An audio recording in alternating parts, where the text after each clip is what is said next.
Olá, seja bem-vinda, seja bem-vindo. Semana começando, segunda-feira, 29 de março de 2021. Começa agora o Câmara Total ao vivo, 11 horas e 30 minutos. E eu quero a sua participação através do número do WhatsApp. 19 é o nosso DDD, 978293776. Ele está aqui embaixo da sua televisão.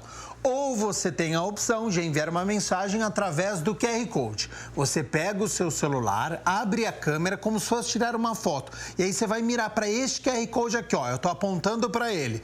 E aí já vai aparecer na tela do seu celular. O WhatsApp TV Câmara Campinas. Você aperta e a gente conversa ao vivo nesta segunda-feira. E você que estava acompanhando há pouco o debate público sobre a PEC 186, com o tema Desmontes dos Serviços Públicos, confira agora os destaques de hoje. O projeto de lei do vereador Carlinhos Camelô propõe a criação do Programa de Inclusão Digital da Pessoa Idosa. O vereador Rubens Gás solicita à Prefeitura mutirão de limpeza em diversos bairros da cidade. Casos de bruxismo, quando a pessoa arranja os dentes, aumentam nesta pandemia. E hoje tem culinária aqui no Câmara Total. Você já fez um bife de ancho?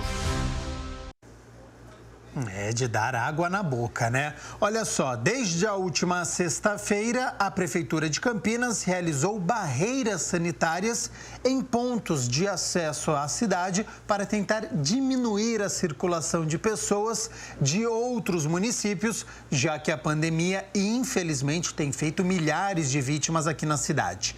E para falar sobre esta ação desde sexta-feira e também no fim de semana, eu aciono a nossa repórter Mariana Meira, que está com a comandante da Guarda Municipal. Olá, boa tarde, Mari. Olá, Gabriel. Olá para você que acompanha a TV Câmara Campinas ao vivo. Hoje é o 4º dia consecutivo em que essas medidas de barreiras sanitárias valem aqui no município de Campinas e não somente aqui em Campinas.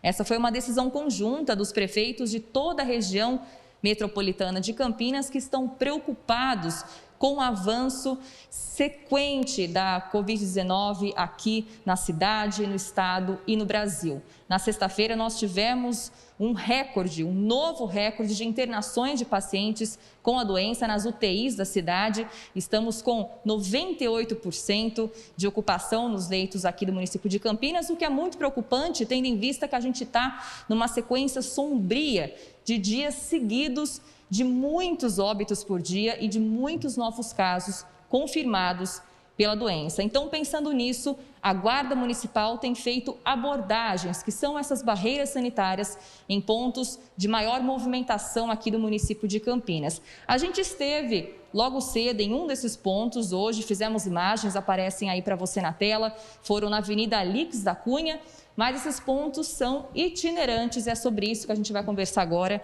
com a comandante da Guarda Municipal, Maria de Lourdes Soares. Comandante, primeiramente, seja bem-vinda, obrigada pela participação aqui no Câmara Total. Como é que tem funcionado essas abordagens e o que é que vocês têm observado aí com essas abordagens com os motoristas? Olá, Mariana, Gabriel, aos que nos ouvem. Nós é que agradecemos essa oportunidade de poder, mais uma vez, prestar esses esclarecimentos à população, solicitar o apoio e a compreensão de todos aqueles que circulam por Campinas, para que eles se mantenham em suas residências, tendo em vista, inclusive, a sua fala inicial sobre esse aumento do número de casos de Covid e de mortes, o que é mais preocupante. A Guarda Municipal de Campinas, a exemplo das guardas da região metropolitana, realizam essas barreiras sanitárias para fazer abordagens àqueles, principalmente, com placas de outros municípios, da Grande São Paulo, tendo em vista esse feriado prolongado na nossa capital. Essa barreira tem a finalidade de conversar com as pessoas, identificar as razões pelas quais estão no município e orientá-las, que não sendo necessário de verdade estar aqui, que se mantenham nos seus locais de origem, para a gente evitar aglomerações e deslocamentos desnecessários. Comandante, nesta experiência que nós tivemos hoje pela manhã, conforme eu mencionei, nós pudemos acompanhar um pouquinho dessas abordagens. De fato, os motoristas colaboraram bastante, são abordagens muito pacíficas. Eu, inclusive, perguntei para os guardas que estavam ali, eles disseram que praticamente todo mundo justifica que está indo trabalhar, que é serviço essencial. A gente não consegue comprovar isso, mas a gente espera que as pessoas estejam realmente evitando aglomerações, né, comandante? É verdade. Nós sabemos, inclusive, que tanto um público de Campinas pode trabalhar na capital, como algumas pessoas da região da capital, de Jundiaí, que nós fizemos algumas abordagens, pode também trabalhar aqui no nosso município. Por isso, nós observamos também a quantidade de pessoas no veículo e orientamos porque tantas pessoas ali, se todos eles estão indo para o mesmo local, se é necessário esse deslocamento com tanto público dentro do carro. Além dessas barreiras sanitárias, a Guarda Municipal ainda faz, no período noturno, outras barreiras, aí orientando as pessoas para que retornem para suas casas, já que deixaram o serviço, e que se mantenham lá, até porque está tudo fechado. Não tem nenhum lugar para a gente passear, para fazer as nossas atividades. E nós esperamos que, com a colaboração, esse período possa passar, inclusive, muito mais rápido. Comandante, acho que é muito importante a gente lembrar para as pessoas que estão assistindo que não adianta se programar muito bem para ver onde é que vai passar, porque a Guarda Municipal não vai divulgar em quais pontos vai estar fazendo as abordagens, né? Exatamente, nós não divulgamos esses pontos e eles também são itinerantes, como você já pontuou. Temos um planejamento para essas barreiras e também para as barreiras noturnas. Entretanto, havendo necessidade, se o monitoramento das vias nos indicar que algum outro lugar tem movimentação maior, a gente se desloca para o outro ponto. Inicialmente, comandante, essa medida foi anunciada com prazo até o dia 4 de abril, podendo se prorrogar até o dia 11, acompanhando o último anúncio, né, da quarentena, que também foi prorrogada. Isso também pode ser anunciado ainda esta semana, nos próximos dias, né? Exatamente. Nós temos essa programação inicial. Esperamos que não seja necessário que isso se prolongue, que esses números possam cair, que a população compreenda que isso é absolutamente necessário, a gente precisa se manter em casa. Só aqueles que são serviços essenciais, como a gente da Guarda Municipal, que não tem como ficar em casa, né? A gente precisa sair para o trabalho, mas pedimos para os demais que possam colaborar com a gente e colaborar para salvar vidas, o que é mais importante. Muito obrigada, comandante, pelas suas informações, pela entrevista. Um ótimo trabalho para vocês da Guarda. Então, lembrando a você de casa que essas medidas seguem valendo aqui no município de Campinas todos os dias, preferencialmente no período diurno, mas podendo ter alterações de horários. Não adianta se programar, esses pontos são itinerantes, as viaturas estão em pontos diferentes da cidade e esse não é o único mecanismo para evitar a proliferação do coronavírus aqui na cidade. Outras medidas estão sendo seguidas, como limite de apenas uma pessoa por família para ir ao supermercado, às padarias. E, claro, depois de mais de um ano de pandemia, né, Gabriel, a gente ainda tem que falar para as pessoas, utilização obrigatória de máscara, não somente cobrindo a boca, cobrindo nariz e boca, muito álcool gel, e evitar aglomeração. Distanciamento social salva vidas. É com você aí no estúdio.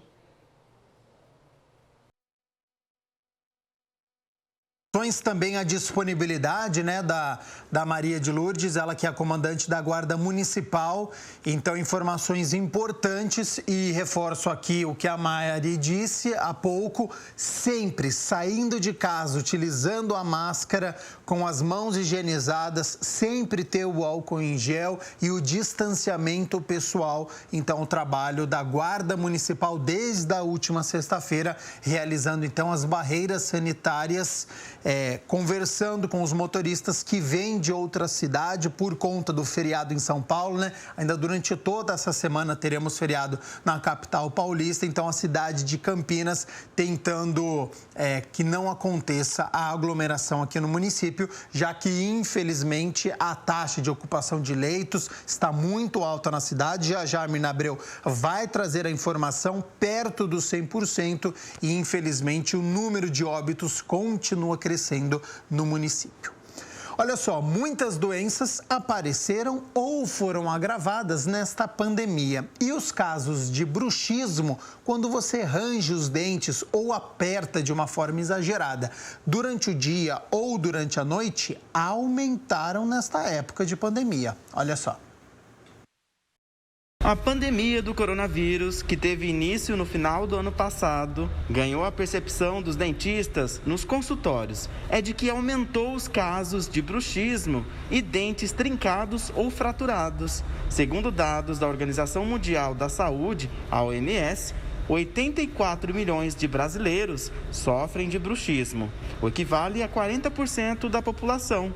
Essa dentista explica o que é essa doença. A rotina que a gente vive hoje, ela é cada vez mais intensa, cada vez mais difícil. Então, os pacientes, eles têm ficado cada vez mais nervosos. E no meio da pandemia, tudo tem piorado exponencialmente. Então, aonde a gente teria aquelas serrinhas que são mais usuais, fica tudo lisinho, fica tudo achatado. Porque ele está rangendo ali em cima o tempo todo, desgastando uma estrutura dental que não serviria para ser lisa, e sim com todas aquelas depressõezinhas que tem no dente para fazer a mastigação de forma correta. E se você não sabe quais os sintomas, observe os seguintes pontos. Normalmente ele acorda com aquele cansaço muscular, como se a gente tivesse mastigado um churrasco a noite toda. Ele acorda com uma pequena dorzinha de cabeça mais nas têmporas, né, que é essa região ao lado aqui das orelhas. Ele acorda com uma tensãozinha nos ombros, né, uma tensãozinha aqui nessa região do pescoço. E mais futuramente ele começa a perceber que a bochecha começa a formar uma linha muito forte. A gente já tem uma linha fisiológica, que chama linha alba, né? Uma marquinha que tem na bochecha que a gente sabe que a pessoa morde. Agora, no caso do bruxismo, ela fica mais intensa e, na maioria das vezes, chega a machucar a bochecha, porque o paciente machuca mesmo, ele morde. Outra característica muito comum é ver o desgaste nas pontinhas dos dentes. O administrador de empresas, Tiago, viu o caso de bruxismo dele agravar durante a pandemia. Foi perceptível esse agravamento. Claro que assim, eu já estou utilizando a placa, continuo utilizando a placa para dormir, porque assim, é uma coisa que a gente tem que fazer um tratamento sempre. Mas eu percebi muito, porque assim, é frequente eu acordar com muita dor no maxilar.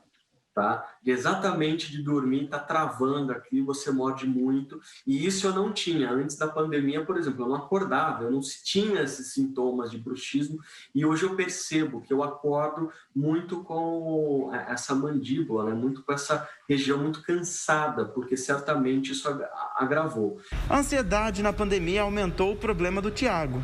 Com certeza, a pandemia, o isolamento, toda essa mudança que a gente está vivendo. Então, assim, eu sou da área comercial, a gente está toda hora falando com clientes, eu tenho uma equipe enorme, a gente está falando de 70 pessoas, que a gente trabalhava na filial. Imagina colocar 70 pessoas em home office, e a gente tem que acabar dando uma qualidade, segurança para esses funcionários, tem que produzir, e a gente já está assim 1 ano. Então, tem todo esse estresse que, com certeza, isso agravou. Isso refletiu também no estômago, né? Tem a questão de gastrite nervosa e assim por diante, mas realmente eu consegui assim, identificar que o bruxismo piorou nesse período de pandemia. As consequências do bruxismo podem afetar, além da estética, a saúde da pessoa. A gente pode ter uma fratura, acabar perdendo aquele elemento dental.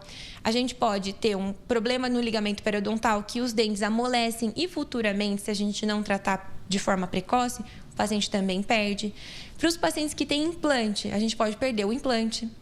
Para os pacientes que têm prótese, né, que são as dentaduras que apoiam no osso, a gente pode ter um problema no osso e o osso começa a reabsorver, ele vai subindo. Então, o paciente começa a perceber que a prótese fica mais bamba, ou a prótese quebra incessantemente, né? Todo tempo tem uma fraturinha, uma trinca por conta desse bruxismo.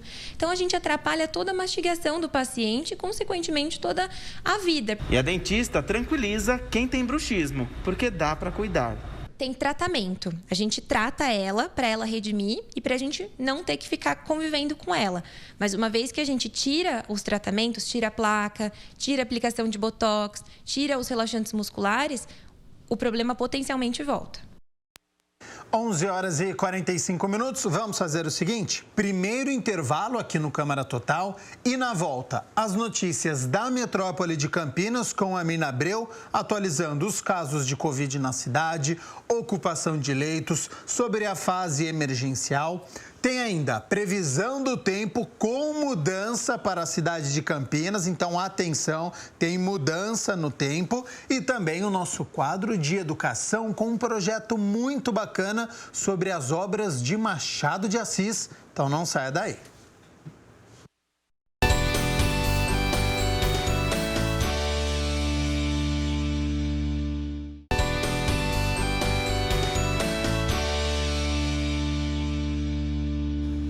Câmara Total de volta ao vivo nesta segunda-feira, semana começando. Você já enviou a sua participação, a sua mensagem, uma pergunta, elogio, uma crítica construtiva, o que você quer assistir aqui no Câmara Total? Mande o WhatsApp que a gente conversa ao vivo nesta segunda-feira, 19 é o nosso DDD, 978293776. Lembrando que você tem a opção de enviar uma mensagem também através do QR Code. Pega o seu celular, abre a câmera, mira para este QR Code e aí já vai aparecer na tela do seu celular o WhatsApp TV Câmara Campinas. Você aperta e a gente conversa ao vivo. A Mina Abreu já está aqui nos nossos estúdios. Seja bem-vinda. Bom dia, Mina Abreu, atualizando os casos da Covid no nosso país, estado de São Paulo e depois no município de Campinas. Bom dia, Gabriel. E nós que na última semana aí rompemos a marca das 300 mil mortes. Neste domingo fechamos aqui no país com 312.206 óbitos devido à Covid-19. São 12.534.688 casos da doença. Nas últimas 24 horas, o país somou aí 44.326 óbitos. Lembrando que na semana passada, a gente chegou a romper a barra dos 80 mil casos, assim, nas últimas 24 horas. Agora a gente vai falar, inclusive, na verdade, são 44.326 novos casos nas últimas 24 horas, e não óbitos. Atenção. No estado de São Paulo, 2.420.100 casos da doença, com 71.991 óbitos. Agora nós vamos falar da região metropolitana de Campinas, que compreende 20 municípios. Olha só, na nossa região, 202.380 casos confirmados da Covid-19. Nós temos atualizações de Campinas da última sexta-feira, 79.376 casos. Na sequência, Indaiatuba com 16.859, Sumaré com 15.284, Americana 13.375, Santa Bárbara do Oeste 12.140, Hortolândia 10.636. E agora aparecem as cidades com menos de 10 mil casos. Antes, Gabriel, a gente sempre usava os 5 mil como referência. A gente já pulou porque os números de casos têm aí estourado na nossa região. Então, exato. Olha, Paulínia 9.378, Valinhos 9.307. Na sequência aparecem Itatiba, Vinhedo, depois nós temos Cosmópolis, Jaguariúna, Montemor, Nova Odessa, Arthur Nogueira, Pedreira, Engenheiro Coelho, Santo Antônio de Posse, Olambra e Morungaba, que continua sendo o único município da RMC com menos de 1.000 casos da doença, com 698. Agora nós vamos falar dos óbitos na região metropolitana de Campinas. São 5.405 mortes confirmadas devido à Covid-19 e Campinas, até esta última sexta-feira, tinha 2.255 mortes. Sumaré, 501, Indaiatuba, 410, Hortolândia, 358, Americana, 349, Santa Bárbara do Oeste, 338, Valinhos, 317. Depois a gente já salta para os municípios que estão entre 100 óbitos, que é Paulínia, 136, Itatiba, 119. E, na sequência, municípios com menos de 100 óbitos.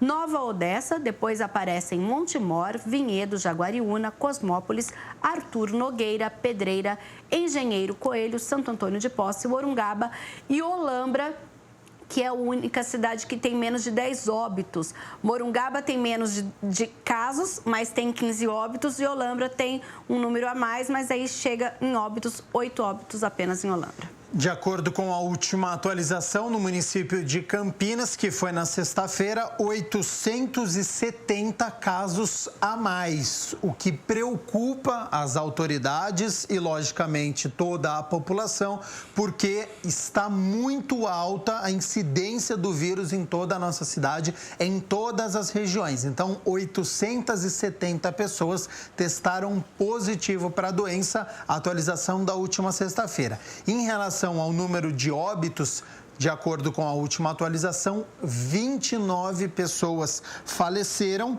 Já a Mina vai detalhar, mas a gente tem uma menina de 13 anos, depois homem de 38, um outro de 42, uma mulher de 44, mais um homem de 51, 54, uma mulher de 56 anos, o que mostra que essa faixa etária continua muito baixa, né? Abaixo dos 60 anos, as pessoas estão falecendo em decorrência da Covid-19 e a gente tem uma explicação sobre a menina de 13 anos, né, Isso, a menina de 13 anos é aquela que já havia sido noticiada, mas agora nós tivemos aí a comprovação. A causa do óbito foi síndrome inflamatória multissistêmica pediátrica pós-Covid, que caracteriza-se por inflamações da parede dos vasos sanguíneos de órgãos como os rins, articulações, sistema nervoso central e vias respiratórias. A gente tem tido aí bastante notícia de casos de síndrome pós-Covid, que é aquele caso em que a pessoa, na verdade, teve a Covid, em tese, sarou, mas tem aí essa síndrome pós-Covid que trata de todas essas inflamações das articulações e de outros órgãos, ou seja, tem a alta do hospital, mas ela fica com uma sequela e depois esta sequela pode levar a um caso mais grave. Sim, no caso dessa menina de 13 anos e de outros pacientes que têm sido noticiados, é o que tem acontecido na cidade. Então, a gente pode observar, quando a gente fala desses números, a gente percebe, olha, 7 óbitos em pacientes com menos de 60 anos, que é aquilo que as autoridades sanitárias têm falado muito, do aumento das internações de pacientes com menos de 60 anos. E falando em internações, na última sexta-feira, nós chegamos aí, olha, a 98,19% das ocupações. Nós tínhamos quase 200 pacientes aguardando por uma internação na enfermaria ou na UTI. Nós temos 157 leitos municipais, ou seja, leitos que foram abertos nas últimas semanas, 100% ocupados. 40 leitos lá na Unicamp, 100% ocupados. 245 leitos na rede particular, 237 ocupados, ou seja, só 8 leitos disponíveis. Isso na sexta-feira, números que serão atualizados ainda hoje em Campinas. Mas no estado de São Paulo, para se ter uma ideia, os números foram atualizados neste domingo. Olha, de acordo com o site oficial do governo, 31.216 pessoas internadas em todo o estado, sendo 12.911 em UTIs. A taxa de ocupação nas UTIs paulistas são de 92% em todo o estado e 91,3% na Grande São Paulo. Inclusive, a gente lembra, e daqui a pouco nós vamos falar, que nós já estamos aí nessa fase emergencial, justamente porque o número de leitos, essa ocupação, ela é um grande e importante fator para que nós não tenhamos mais, nesse momento, infelizmente, a fase laranja, amarela e até a mais branda, né, que todo mundo aguarda a fase verde. Mas por isso que São Paulo está todo esse momento na fase emergencial. E Campinas, no atendimento, ela resolveu o seguinte, justamente para que as pessoas não procurem diretamente os hospitais, é o segundo final de semana que 14 centros de saúde aqui da cidade ficam abertos para o atendimento, para essa triagem dos pacientes com síndrome respiratória. E já tem um balanço, olha, No sábado, 555 pacientes foram atendidos e 13 deles precisaram ser levados pelo SAMU para o atendimento em ambiente hospitalar. No domingo, o atendimento foi de 329 pacientes, dos quais 12 também precisaram ser removidos. O atendimento funciona da seguinte forma: as pessoas que têm um quadro suspeito ou alguma síndrome devem procurar os centros de saúde. E aí, após essa triagem, lá mesmo é feito o teste da Covid-19 e se ela apresentar sintomas mais graves, sintomas clínicos, mesmo que esse teste não tenha dado positivo, aí sim o próprio centro de saúde é que encaminha para uma das unidades hospitalares que estão atendendo os casos da Covid-19. Agora, Mirna Abreu, a gente abriu o Câmara Total com a nossa repórter, a Mari Meira, com a entrevista com a comandante da Guarda Municipal, falando sobre as barreiras sanitárias em pontos definidos da nossa cidade para tentar interromper aí este grande fluxo de veículos que vem da capital paulista, da Grande São Paulo, para a cidade de Campinas, já que é feriado durante toda essa semana. Além da barreira sanitária, em Campinas tem o toque de recolher, a partir das 8 horas da noite até as 5 horas da manhã. Quais números nós temos de veículos que foram abordados aí neste toque de recolher e também da fiscalização em torno dos estabelecimentos, porque também estabelecimentos na cidade foram lacrados. Isso mesmo. Olha, nós temos aí no sábado, por exemplo, a abordagem de 170 veículos durante o toque de recolher entre 8 da noite e 5 da manhã. 436 pessoas foram orientadas e 94 estabelecimentos comerciais foram fiscalizados, sendo 33 fechados e 8 lacrados. A ação tem sido realizada com a Guarda Municipal, Polícia Militar e a INDEC. E um desses estabelecimentos lacrados foi no bairro Chácara do Jardim Novo Sol, em conjunto com a Força Tarefa da Covid. No local seria realizada uma festa clandestina. Foi constatado ali, você pode ver nas fotos enviadas pela Prefeitura, a preparação com grande quantidade de bebidas, som e luz. Então, essa festa é mais uma festa clandestina que ia acontecer, mas que essa ação conjunta da vigilância e também com as autoridades policiais, ela foi impedida. Importante salientar também que a Defensoria Pública, na última semana, tinha conseguido uma liminar contra a possibilidade de pessoas que forem encontradas circulando durante o toque de recolher de serem encaminhadas para a delegacia.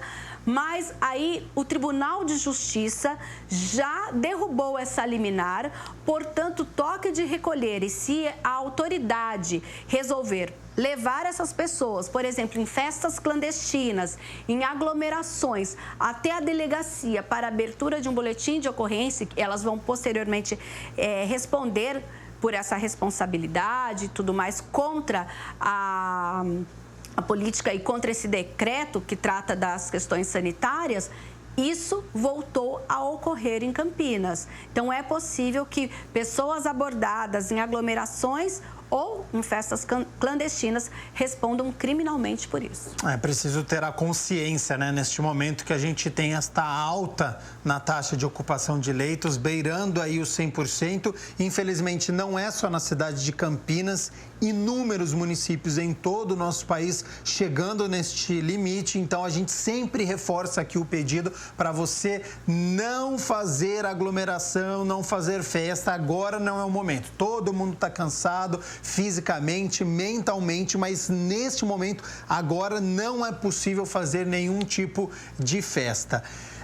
O governo do estado, ele tinha determinado essa fase emergencial, lembrando, né, naquele Plano São Paulo, que tem a fase amarela, a fase vermelha. Neste momento, a gente está na fase emergencial. A princípio, seria de 15 de março até 30 de março, mas isso foi prorrogado, né? Foi prorrogado, sim. O anúncio foi feito na última sexta-feira e nós teremos a fase emergencial até o dia 11 de abril, com a manutenção das restrições mais rígidas, justamente para tentar aí conter a sobrecarga nos hospitais e além do aumento dos novos casos no estado de São Paulo. O anúncio foi feito pelo vice-governador.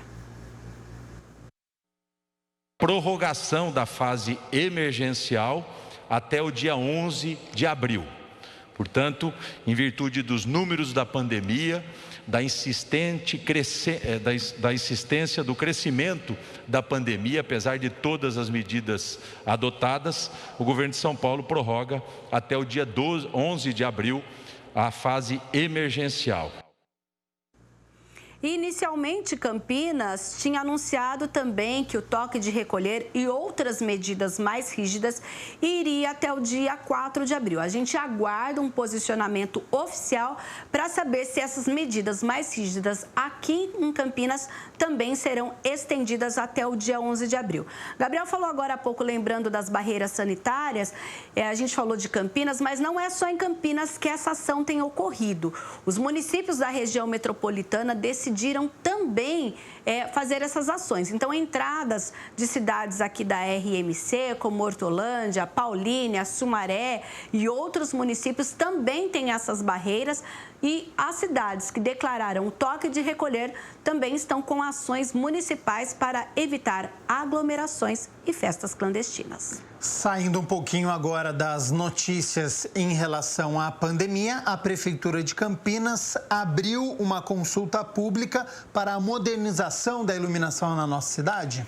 No ano passado, essa lei foi aprovada pela Câmara, até porque o que acontece? Essa parceria é justamente para atender uma norma federal, dizendo que os municípios passarão a ser responsáveis pela iluminação pública. Por isso, a partir de amanhã, a consulta pública da PPP, que é Parceria Público-Privada, vai até o dia 29 de abril.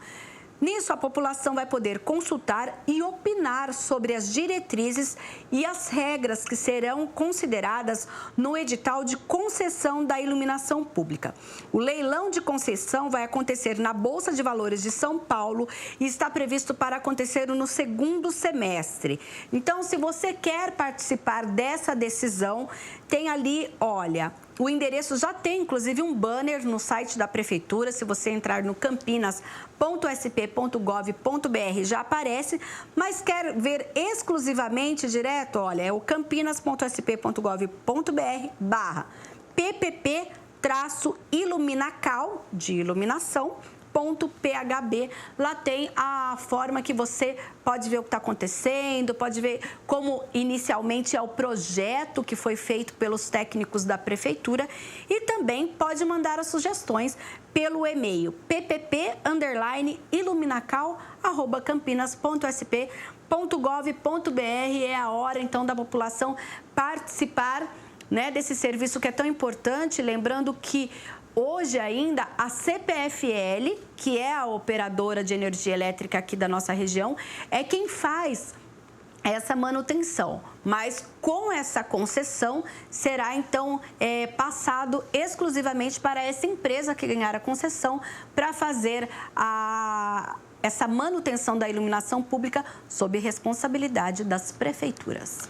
Tá certo, Mena Abreu. Muito obrigado pelas notícias da Metrópole de Campinas. Volta daqui a pouco com as notícias do Legislativo? Volto sim, a gente vai falar um pouco das ações parlamentares, o que aconteceu e trazer como vai ser a semana aqui na Câmara Municipal. Combinado, então, até já. Até já.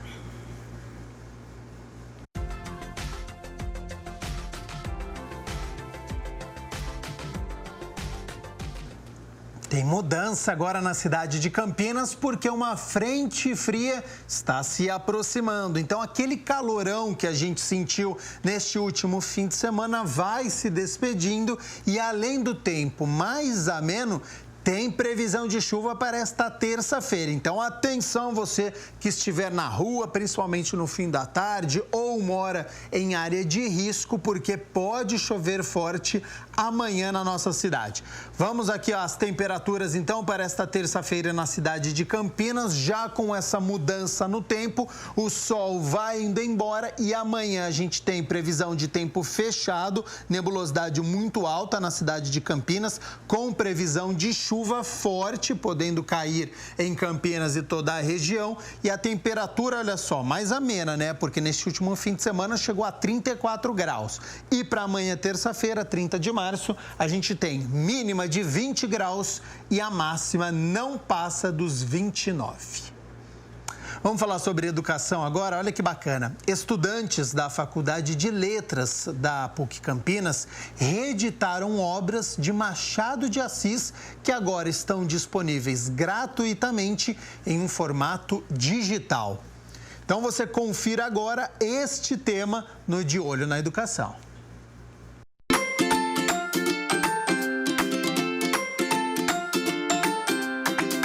Bom, é o quadro De Olho na Educação aqui na tela da TV Câmara Campinas.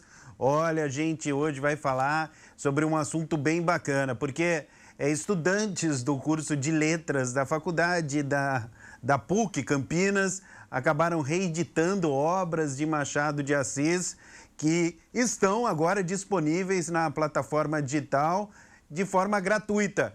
E quem vai bater um papo conosco, explicar direitinho como foi esse projeto, como tudo começou, é o professor João Paulo, já está aqui com a gente. Tudo bem, João Paulo? Olá, André, tudo bem? Olá, todo o público aí da TV Câmara Campinas. Beleza. Conta pra gente, então, como foi esse projeto, qual foi a origem disso tudo? Então, André, eu sou, como você mencionou, né, eu sou o João Paulo, professor aí da PUC Campinas, e no ano passado eu fui contratado pela PUC, então sou um professor bem recente ali na PUC, né? E em questão de um mês de aula veio essa pandemia, né, que fez com que a gente tivesse que modificar todos os planos. Então, eu passei por uma questão de adaptação em cima de adaptação. Primeiramente, uma adaptação em um novo emprego e depois uma adaptação para o ensino remoto. Quando eu entrei na PUC, uma das disciplinas com as quais eu fui agraciado, né, uma das disciplinas atribuídas a mim, foi a de prática de revisão de textos, na Faculdade de Letras.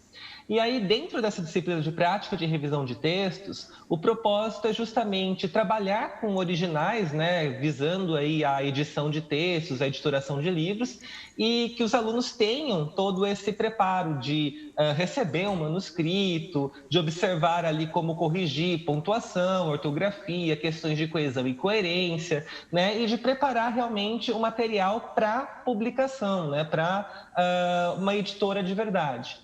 A princípio, a ideia seria que a gente fizesse todo esse trabalho dentro das aulas presenciais, utilizando os laboratórios de informática, né, utilizando ali uma mesa com uma roda de conversas para discussão, indo atrás de autores da região que pudessem colaborar com originais para a gente trabalhar em cima da edição.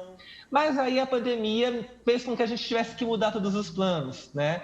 Em questão de março ali, estava tudo muito novo ainda, ninguém sabia direito como iam continuar essas aulas, que tipo de plataforma nós usaríamos e tal. E aí, conversando com os próprios alunos, a gente teve uma ideia, né? A gente percebeu que dentro das obras clássicas, da literatura canônica brasileira, nós temos aí o grande Machado de Assis, né? E as obras dele são muito comentadas, muito lidas, muito distribuídas aí em leitura obrigatória para vestibular e tal, né? Estão sempre aí nas vitrines das livrarias. No entanto, essas obras que circulam bastante do Machado são os contos, as novelas, os romances. Aí eu cheguei e questionei os alunos, né? Alguém aqui já leu alguma peça de teatro do Machado de Assis? E aí aquela surpresa, né? Puxa, mas Machado também escreve teatro, né? Como que são as peças teatrais do Machado? E eu falei, pois é, né? A gente muito comenta, tanto na faculdade como em sala de aula, a questão da prosa do Machado e até um pouco ali da poesia, né, dos sonetos que o Machado fazia, mas pouco se discute a questão do teatro. Quando a gente vai procurar, inclusive nas livrarias online, sobre o teatro do Machado de Assis, o que a gente consegue encontrar são peças dentro de coletâneas de obras completas, né, que eles chamam que é aquela obra completa do autor, onde reúne ali todo o texto, todo o material escrito pelo autor, mas a gente não tem os livros independentes, né? A gente não tem, por exemplo, um livro sobre Hoje Avental, Amanhã Luva, um livro exclusivo do Protocolo, um livro exclusivo do Bote de Rapé, que são obras de teatro do Machado. E aí, tendo, né, a ciência de que o Machado, como é um autor já falecido há alguns anos e que a obra dele se encontra em domínio público, eu lancei essa proposta para os alunos, que em vez de a gente ir atrás de algum autor ou de alguns autores para trabalhar com a obra a partir do seu original, né, a gente utilizasse, então, os originais do Machado de Assis. O portal do Ministério da Educação hoje tem uma página dedicada, né, à biobibliografia do Machado de Assis, e ali então a gente consegue acesso aos textos. Só que são textos assim digitalizados da maneira mais simples possível, né, num PDF ali, fonte tamanho A4, fonte Arial 12, né, aquela coisa bem acadêmica mesmo, bem de salvaguarda do patrimônio cultural. Então, a proposta era que a gente utilizasse esse material, né, fosse na fonte, e a partir dessa matéria-prima, a gente pudesse, de fato, trabalhar o texto, fazer toda uma revisão em cima desse material, que tem muita coisa que na hora da digitalização acaba cometendo algum erro de tipografia, erro de digitação, algum E que vira A, né? Pudéssemos, a partir, então, atualizar a ortografia para o português vigente, né? E aí cada aluno ficou responsável por uma peça de teatro, para que ao final, então, do semestre, o projeto final da disciplina fosse que cada aluno apresentasse a sua preparação, revisão e editoração de uma peça do Machado de Assis.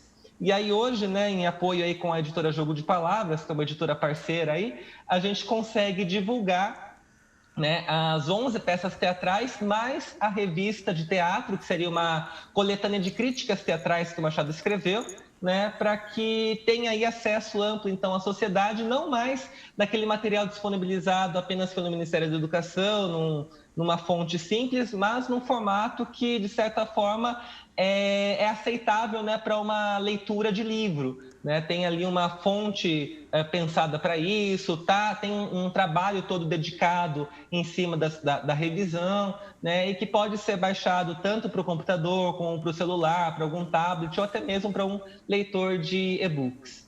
Ô, João Paulo, e essa atividade recebeu um prêmio de menção honrosa, né? Gostaria que você falasse um pouco sobre isso também, que certamente te encheu de orgulho aí, né? Sim, então, no mês de agosto, né, finalzinho de agosto, início de setembro, se eu não me engano, do dia 31 de agosto até o dia 4 de setembro, ocorreu aqui no Brasil o Congresso Brasileiro Interdisciplinar de Educação e Tecnologia. Então, professores de todo o Brasil, né, de várias instituições, acabaram escrevendo projetos, relatos de experiência, pesquisas que fizeram aí ao longo da vida acadêmica. E eu tive a ideia de criar, então, um relato de experiência sobre esse projeto, né, como que foi o desenvolvimento desse projeto, quais foram os objetivos, a metodologia utilizada, né, esse passo a passo mesmo que a gente adotou na disciplina. E esse projeto foi apresentado nesse congresso. E aí, ao final do congresso, na hora que saiu a lista dos projetos premiados, esse nosso projeto estava incluído ali na lista de menção honrosa. Então, para mim foi uma surpresa muito grande, afinal de contas, foi, acho que o primeiro grande projeto que eu fiz na PUC Campinas, né? Não tinha nem ideia se iria vingar ou se não iria, não sabia como funcionaria, porque o contato com os alunos era sempre via videoconferências, contato troca de mensagens no WhatsApp, troca de e-mails, a gente não tinha ali o contato presencial que a gente costuma ter, né, sempre em sala de aula. Então, assim, por mais que eu tivesse alguma experiência como professor em ensino presencial, né, era uma outra ideia, era uma outra proposta, foi uma modificação muito grande, né? E eu lembro, inclusive, que no congresso, uma das professoras que estava mediando a mesa de que eu participei comentou, né? Quem disse que a pandemia só trouxe coisas ruins? É verdade. De forma, esse distanciamento nos motivou a pensar aí nessa ideia de educação e tecnologia e como utilizar, né, o uso da educação à distância para proporcionar outros tipos de projetos. Tem que sempre ver o lado positivo da coisa, né? Agora, você disse na sua resposta aí que para os alunos foi uma surpresa quando souberam que Machado de Assis, enfim. Por que essa pouca procura no que diz respeito a obras teatrais e tudo mais? na sua opinião? Então, André, na minha opinião, assim, como professor de literatura e até mesmo como alguém que trabalha no mercado editorial, né, porque eu também atuo como editor de livros, como revisor e tal, o que eu percebo é que o brasileiro não tem o hábito de ler dramaturgia. É verdade. A gente, quando vai a uma livraria, a gente tem tudo muito bem dividido lá entre contos, crônicas, romances, poesia, né? Agora, gêneros novos que vêm surgindo aí, né? A fantasia que tem crescido muito, a autoajuda também tem prateleira só para isso, né? Ultimamente tenho visto até prateleiras exclusivas para literatura gospel, enfim, sempre vão surgindo gêneros e mais gêneros. No entanto, a gente não tem essa mania de ler obras teatrais. A gente entende que quando uma obra teatral é criada, quando um autor escreve, né, uma obra teatral, ela é feita para ser encenada, então a gente vai ao teatro só para assistir a obra ali no palco. E boa, e acabou. Né? Exato, a gente nunca procura de fato como é essa obra ali no impresso, né? Será que os atores, na hora de encenar ali, o diretor ou os atores suprimiram alguma parte da obra, né? Será que substituíram alguma fala? É uma Será questão de costume, né, João Paulo, de cultura, talvez, né?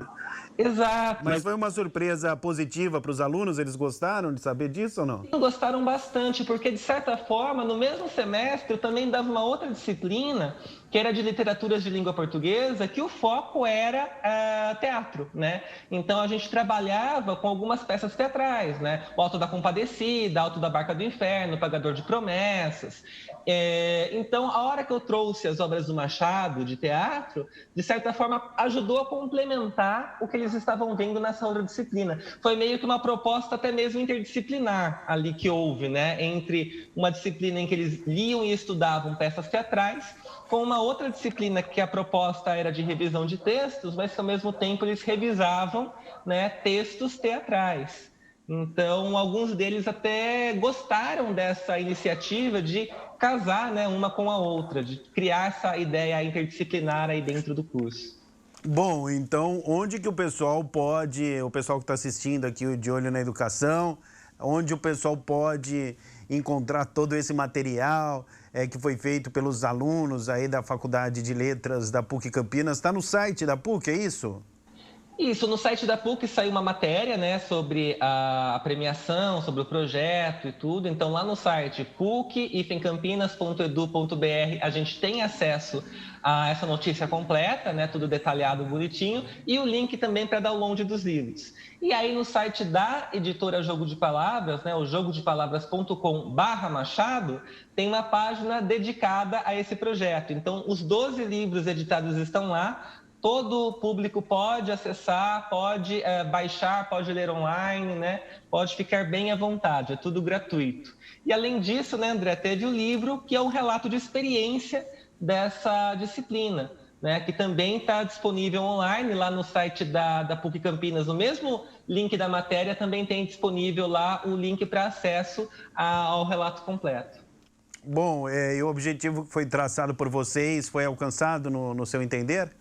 Eu acredito que sim, acho que até superou as expectativas. Que legal. A ideia era que a gente treinasse a revisão de textos e aí, de repente, a gente conseguir lançar esses livros, né? Tivemos o apoio aí da Biblioteca da PUC para a elaboração de fichas catalográficas, por exemplo. Tivemos o apoio da editora na construção das capas, né? Na tiragem do ISBN e todas essas questões mais burocráticas, né?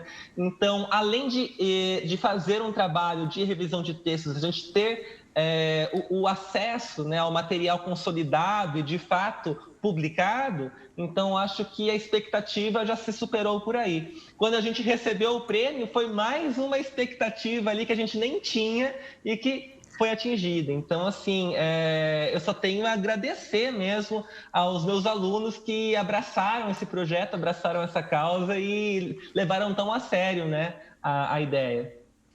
O prêmio certamente veio consagrar todo o trabalho, né, que vocês fizeram. Então, para a gente encerrar essa entrevista, passou rápido, né? Você fala muito bem também, professor de letras e tudo mais. O que você pode falar para o pessoal de casa, o recado final, João Paulo?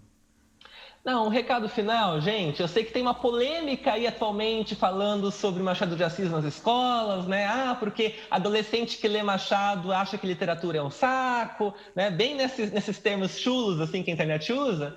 Eu só posso dizer que o fato não é o que se lê, mas o modo como se é ensinado. Né? Você não vai pegar um livro do Machado de Assis, jogar na mão de adolescente de 12 anos e falar leia, engula, né?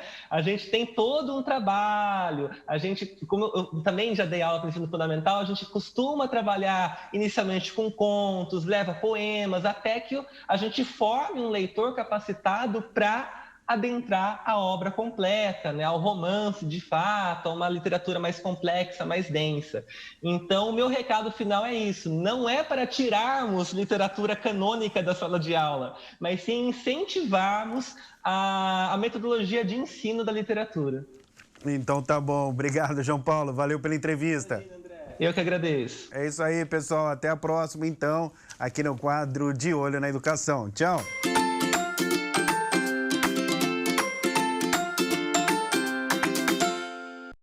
Incentivo importantíssimo. Parabéns ao João Paulo e também ao nosso repórter André Aranha por esta entrevista, que retorna na próxima segunda-feira com o De Olho na Educação, com um outro tema. 12h24, vamos fazer o seguinte: segundo intervalo aqui no nosso programa, e na volta tem as notícias do Legislativo, novamente com a Mirna Abreu, e tem o nosso quadro de saúde, então não sai daí que o intervalo é rapidinho.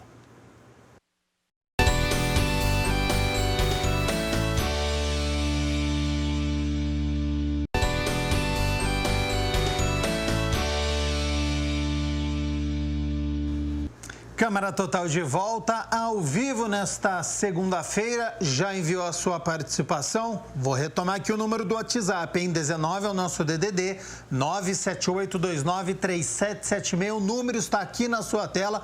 Pega o seu celular, já deixa na agenda aí. WhatsApp TV Câmara Campinas. Você aperta e a gente conversa ao vivo.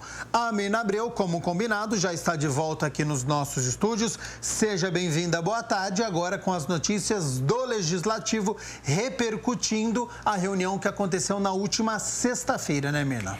Na última sexta-feira a gente teve aqui, por iniciativa da vereadora Mariana Conte, uma reunião virtual tratando aí do direito das doulas que também sejam imunizadas contra a Covid-19.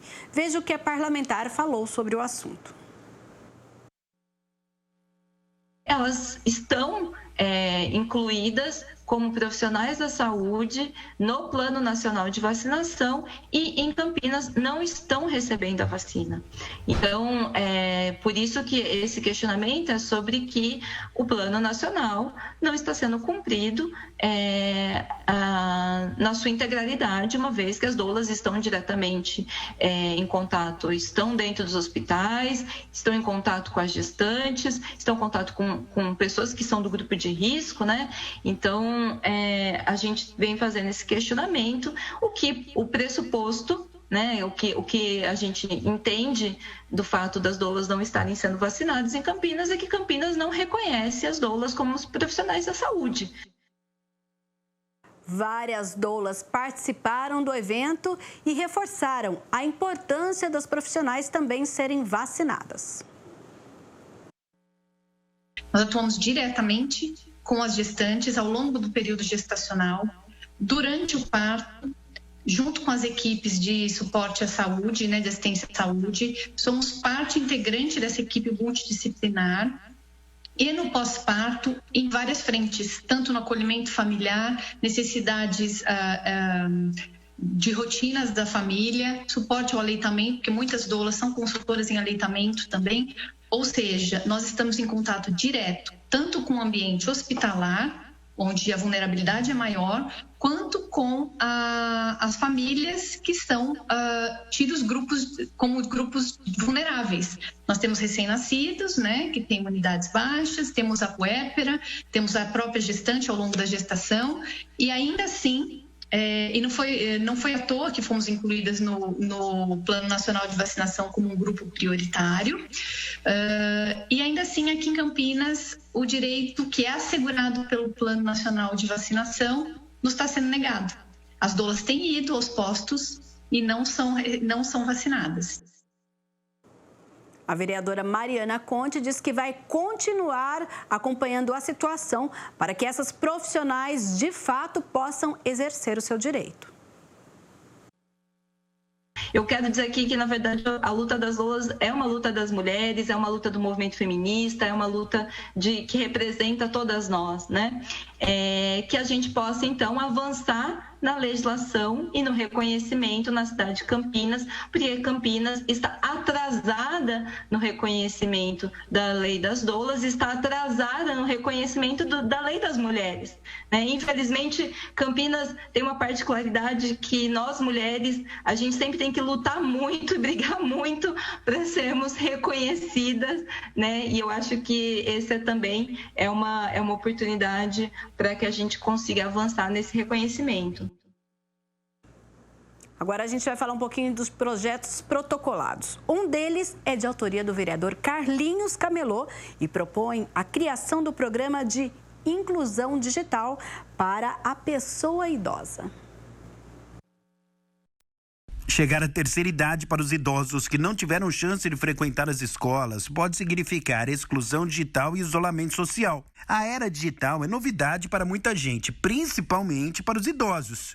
Por isso, o projeto de lei protocolado pelo vereador Carlinhos Camelô, do PSB, propõe a criação do programa de inclusão digital da pessoa idosa. A ideia é que os idosos possam aprender a usar computadores, smartphones, tablets e equipamentos eletrônicos de acesso a serviços públicos. A questão do nosso projeto é logo incluir essas pessoas nessa questão da era digital, né?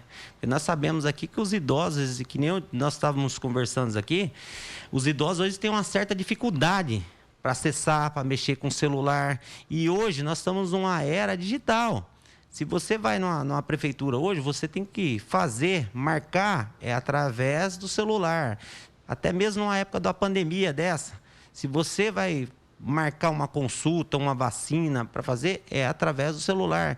E essas pessoas têm grande dificuldade para isso, muitas delas, entendeu? Então, acaba dificultando a vida dela. Então, essa questão desse PLO é para que a gente dê ali uma tranquilidade e eles insiram nessa questão da era digital. Bom, e ainda de acordo com o parlamentar, a proposta proporciona mais qualidade de vida e bem-estar aos idosos. E olha só, seria importante também para a integração social das pessoas que têm mais de 60 anos. Ainda de acordo com o parlamentar, a finalidade não é gerar gastos para a prefeitura. Hoje você sabe que nós temos várias entidades, nós temos várias ONGs em Campinas e a questão desse projeto é para que alguém abrace esse projeto e não terá custo para a prefeitura, entendeu? Para que as pessoas entrem ali e uns estagiários começam a fazer, entendeu?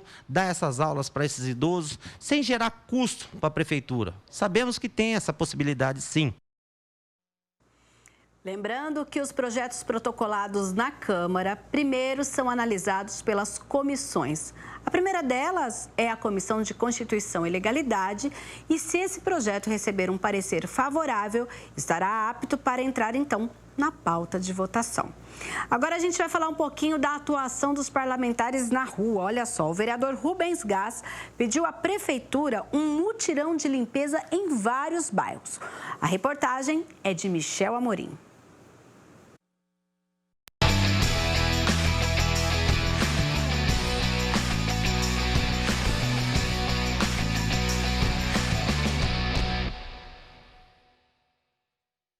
O vereador Rubens Gás protocolou uma indicação solicitando essa manutenção que foi atendida pela Administração Regional 4. Essas indicações são recorrentes, né? Numa região que há muito descarte irregular, então nós fazemos isso constantemente. E é necessário, nossa luta é para que a nossa região tenha um ecoponto. Neste ponto, no bairro São Marcos, tem esta passarela que liga o Jardim Santa Mônica. Quem vê essas imagens de agora não imagina que aqui é um ponto crítico de descarte de lixo. O vereador registrou e postou no Facebook dele como estava antes. Infelizmente, é um local de descarte irregular. Graças a Deus, ultimamente, a gente tem conseguido conter tudo isso. mas infelizmente ainda continua sendo um descarte irregular. A gente tem procurado achar medidas paliativas para que nós possamos conter o descarte irregular. É evidentemente que os serviços públicos têm feito o seu trabalho, mas infelizmente falta uma conscientização maior para a população. E é o que nós pretendemos, através do mandato, mostrar o caminho correto do descarte dos entulhos do lixo. E por vários pontos é possível ver o lixo jogado em locais não apropriados. Aqui nessa estrada, a prefeitura já está fazendo a limpeza. O vereador espera que os moradores dos bairros Jardim Campineiro, Santa Mônica, São Marcos, Recanto Fortuna, Jardim Mirassol, Vila Olímpia, Campo Florido e São Martim, locais onde foi solicitado o mutirão de limpeza, respeitem e façam o descarte de materiais de forma certa. Porque a sustentabilidade é tudo. A nossa meta é que nós possamos cada dia mais conscientizar todos os moradores da nossa região e, de um modo geral, de Campinas inteira.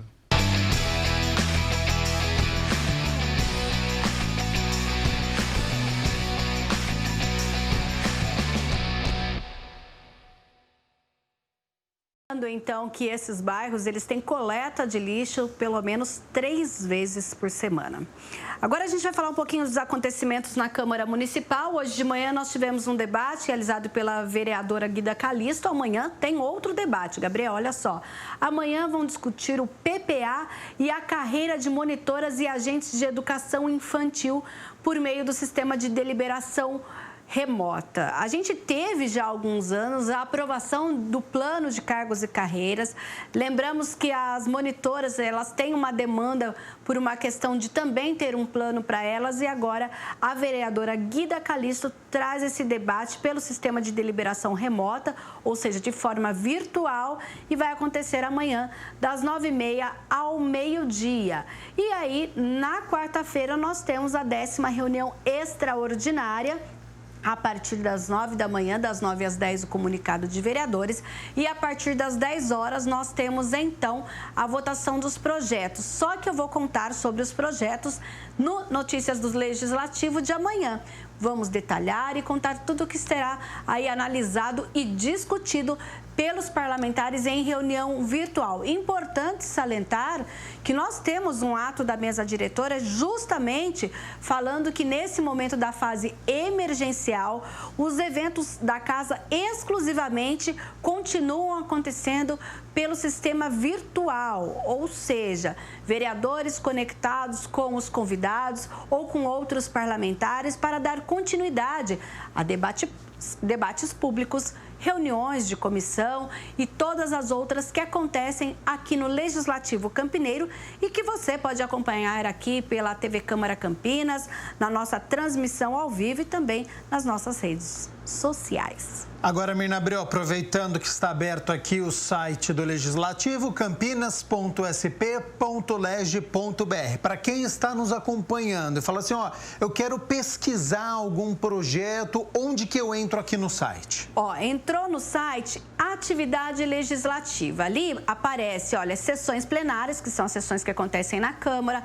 a pauta das sessões, inclusive das extraordinárias, as atas, porque depois elas são transformadas em atas, pesquisa de proposição, produção legislativa para saber o que cada vereador, a quantidade de documentos protocolados, a lei orgânica do município, o regimento interno da Câmara e quando você quer procurar uma legislação já existente. Hoje nós vamos procurar, então, uma proposição. Não falei agora há pouco de um projeto que foi protocolado pelo vereador Carlinhos Camelô? Vamos tirar ele como exemplo, Gabriel? Sim. Por exemplo, eu não sei o número do projeto. É importante salientar que todas as matérias que são protocoladas recebem um número, mas eu não sei. Então, eu vou em tipo de matéria e ali eu digito projeto de lei ou eu clico, vai aparecer projeto de lei complementar, ordinária, mas esse projeto é projeto de lei ordinário. Tem vários tipos de projeto. Pronto. Eu sei que o autor é o vereador Carlinhos Camelô e que foi protocolado esse ano. Ou seja, eu estou aí já fazendo uma espécie de triagem nessa procura para o sistema não procurar sobre todos os projetos que já foram protocolados aqui, que isso demoraria muito. Então, eu entro Carlinhos Camelô e vamos procurar no vereador Carlinhos. Vamos lá, a gente tem aí a relação de todos os vereadores, achamos, olha, Carlinhos Camelô, e a gente coloca em pesquisar. O que vai acontecer? Vai aparecer todos os projetos. Eu podia ter colocado inclusão digital, por exemplo, que aparecia esse. Então, são todos os projetos que foram protocolados por este vereador este ano. Olha, o último foi o 96 de 2021, que trata da suspensão de medidas judiciais e ordem de despejos aí por conta da prefeitura, denominação de praça. Olha só o que a gente mostrou agora há pouco na matéria, é o projeto de lei ordinária 35 de 2021. Aí a gente tem o texto do projeto logo à direita, o número do processo e vamos supor que esse projeto me interessa e eu quero receber informação toda vez que ele tramitar na Câmara. Eu coloco acompanhar matéria. Aí, quando eu coloco esse projeto, vai abrir uma outra tela em que eu cadastro o meu e-mail. Cadastrando o meu e-mail, toda vez que esse projeto ter um parecer, receber uma emenda e tudo que acontecer com ele, eu vou ser notificada no meu e-mail. E assim, é uma forma, Gabriel, de acompanhar o trabalho da Câmara de Campinas, o trabalho transparente, e não só com esse projeto, com qualquer outro que esteja tramitando aqui na casa, pode ser inclusive de autoria da Prefeitura. Então, você pode acompanhar vindo aqui no site da Câmara de Campinas, www.campinas.sp.leg.br. Muito bacana, Mirna Abreu. Agradeço a sua participação, então, primeiro com as notícias da Metrópole de Campinas, agora com as notícias do Legislativo, trazendo o trabalho dos parlamentares e também este passo a passo no site do Legislativo, que é algo muito importante para você que está nos acompanhando, poder aí observar o que está sendo realizado. Volta amanhã com mais informações? Isso, e amanhã a gente detalha, então, a pauta da 10ª reunião extraordinária que acontece na quarta-feira. Muito obrigado, até amanhã. Até. Vamos falar sobre saúde aqui no Câmara Total, porque o câncer de colo retal é um tumor maligno que se desenvolve no intestino grosso e é o terceiro mais frequente entre os homens e o segundo mais incidente nas mulheres. Então, para falar sobre prevenção, os exames, se ele causa sintomas, você que está nos acompanhando agora, confira. Olha só, saúde é vida.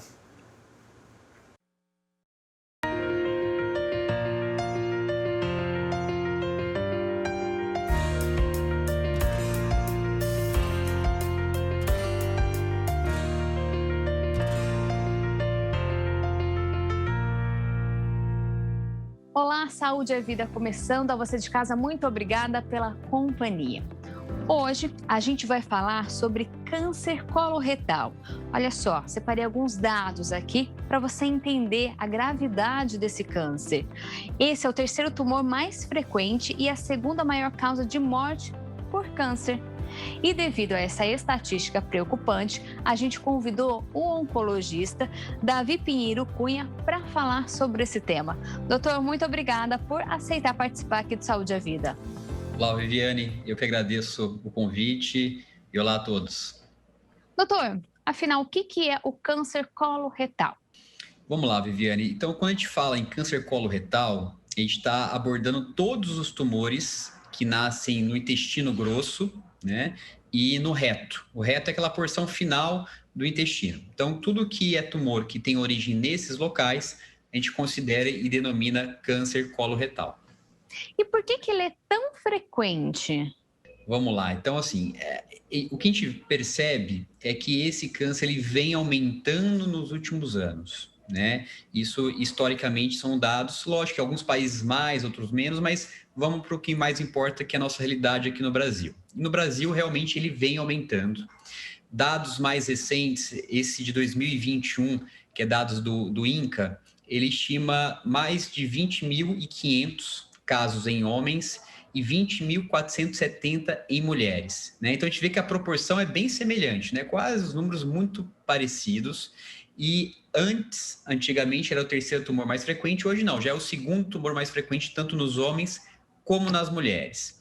E uma possível explicação para isso, para esse crescente aumento, é um pouco o nosso estilo de vida atual. né? Então, a gente sabe que esse é um tumor que geralmente acontece em pessoas acima dos 50 anos. Então, com o envelhecimento da população, que é uma coisa que está acontecendo, a chance de desenvolver é maior.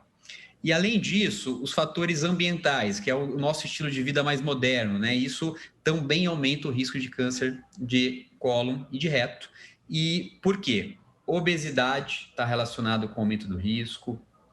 Sedentarismo, então a pessoa que não está fazendo atividade física também aumenta o risco, e excesso de embutidos, de uma forma geral, e excesso de carne vermelha, tá? Então a gente sabe que isso são hábitos de vida do mundo moderno, né? A gente vê pessoas cada vez menos fazendo atividade física, com obesidade e essa alimentação não tão saudável, com poucas fibras. Isso talvez justifique esse aumento dos casos nos últimos anos. E doutor, como que esse câncer ele é diagnosticado? O que a pessoa sente? Como começam os sintomas?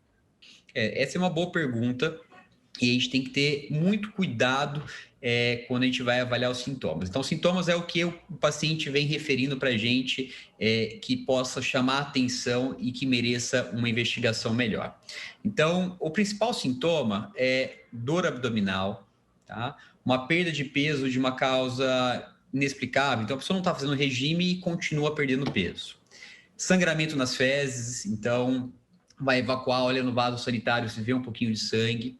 Alteração do hábito intestinal, então quando a gente fala de alteração do hábito intestinal é o quê? A pessoa que vai todos os dias no banheiro, de uma hora para outra começa a demorar 2, 3 dias para conseguir evacuar, ou começa a ter diarreia também sem uma causa aparente.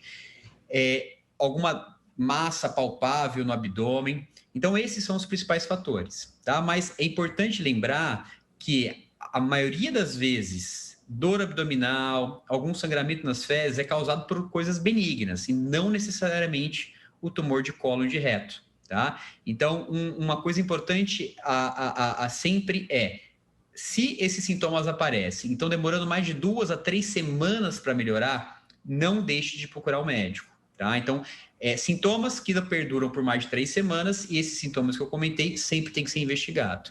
E aí a sua pergunta, como que a gente faz o diagnóstico? O diagnóstico é feito quando o paciente tem esses sintomas, né? Ou, melhor ainda, quando ele não tem nenhum sintomas, mas a gente já faz o exame e é feito pela colonoscopia. É um exame endoscópico que vai olhar o reto e o intestino e consegue fazer a biópsia. Então, o diagnóstico vem sempre pela biópsia. E, doutor, a pessoa está com esse câncer. E aí, como que funciona o tratamento? Vamos lá, Viviane. Aí é uma pergunta assim, de horas de discussão, então eu vou ser bem objetivo e é uma visão bem geral e tem várias variáveis. O mais importante a gente sabe que a grande maioria dos tumores de cólon e reto são curáveis, tá?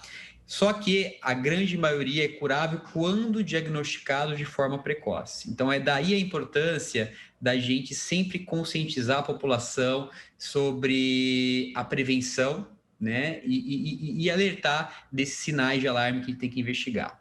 Então, quanto mais precoce é o diagnóstico, maiores são as chances de cura e também os tratamentos são menos agressivos, deixam menos sequelas. Então, a gente faz o diagnóstico pela colonoscopia com a biópsia, a gente vai avaliar o quanto esse tumor está mais avançado ou mais inicial.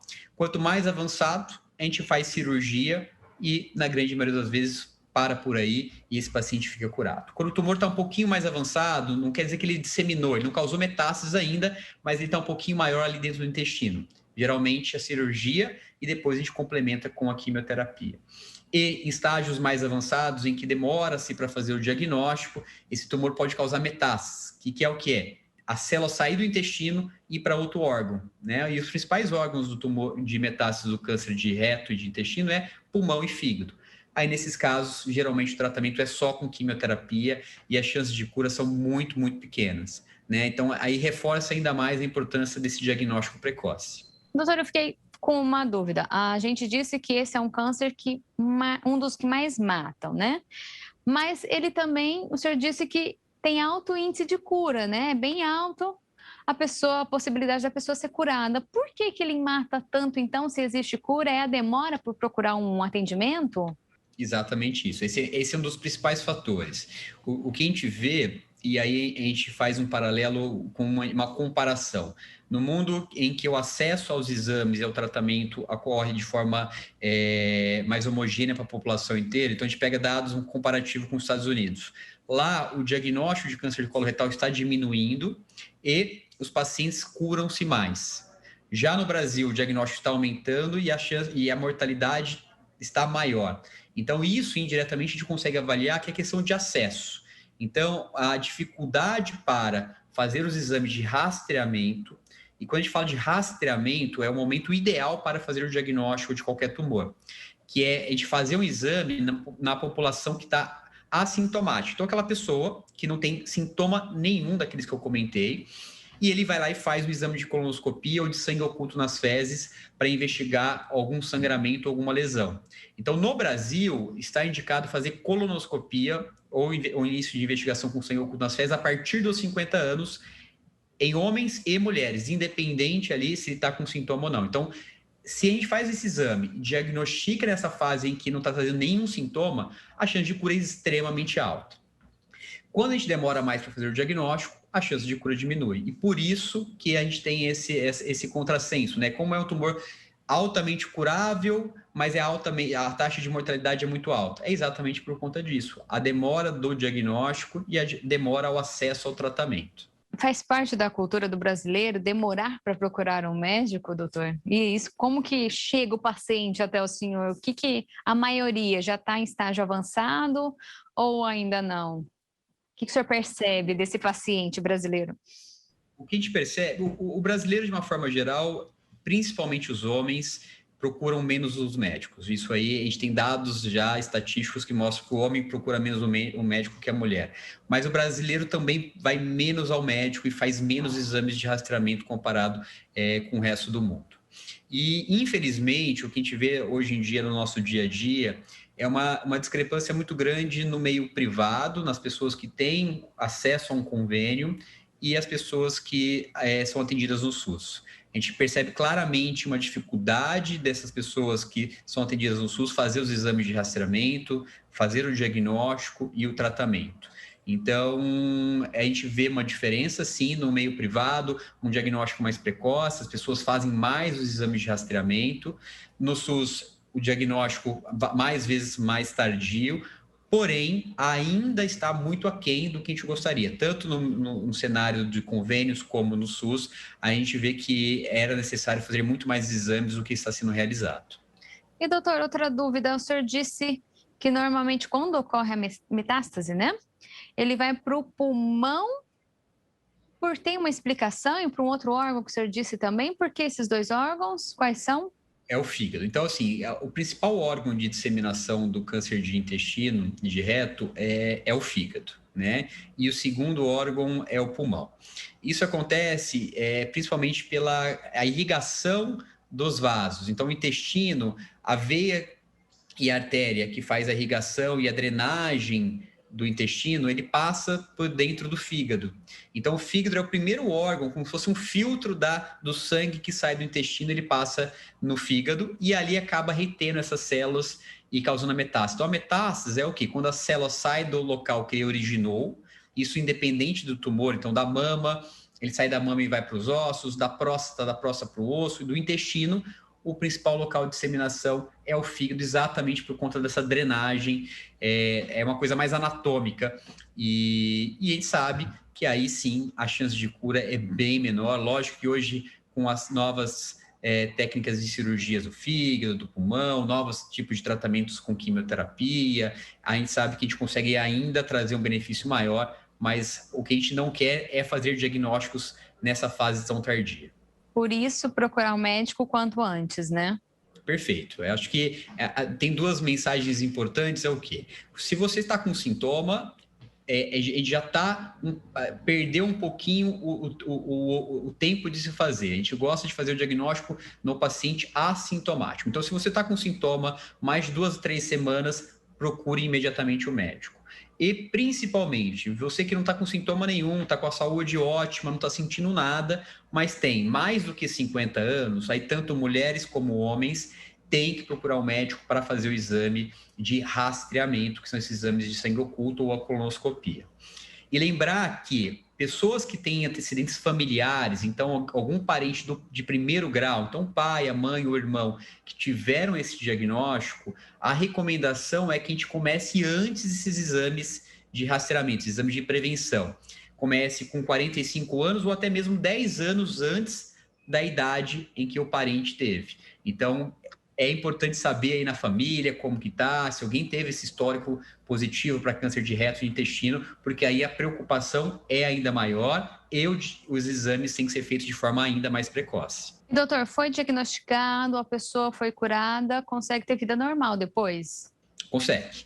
Lógico que a gente faz o acompanhamento, né, dessa pessoa, né? Então, assim, ela fez a cirurgia, avaliamos depois da cirurgia se é preciso fazer quimioterapia ou não. O paciente faz a quimioterapia e aí depois a gente entra numa fase que a gente chama de segmento, que é o quê? A gente faz o acompanhamento desse paciente, em média, por 5 anos, e nesse período de 5 anos, a gente vai repetindo alguns exames, né? A gente repete a colonoscopia no primeiro ano, depois vai espaçando os intervalos, faz exames de imagem, exames de sangue. E um pouco do ponto de vista assim, teórico, a gente fala que a gente consegue dar alta para o paciente depois de 5 anos de acompanhamento. Porque a gente sabe que todo tumor maligno, ele tem um risco de voltar, tá? Quanto maior o tumor, esse risco é maior. Então, por isso que a gente acompanha durante 5 anos e depois de 5 anos a gente dá alta. Mas depois que acabou a cirurgia e a quimioterapia, essa pessoa tem uma vida normal, sem nenhuma restrição. O que a gente recomenda é uma vida saudável. E uma vida saudável não é só para câncer de intestino de reto, é para qualquer pessoa que teve tumor ou pessoas que querem evitar de ter, né? E a gente fala evitar de ter o quê? A gente tem um componente genético que a gente nasce com ele e, infelizmente, a gente ainda não consegue mudar o nosso código genético, né? Então, a gente está com aquilo, a gente não vai mudar. Porém, menos de 10% dos tumores são hereditários. Os outros 90% são relacionados ao meio ambiente como fatores principais. Então, vida saudável é o quê? Fazer atividade física, evitar bebida alcoólica, evitar cigarro, comer bastante frutas, verduras, evitar excesso de embutidos e carne vermelha. Isso é o que a gente pode fazer. Então, o que a gente recomenda é que toda a população tenha esses hábitos saudáveis, que é isso que a gente pode fazer para reduzir a chance de ter um câncer.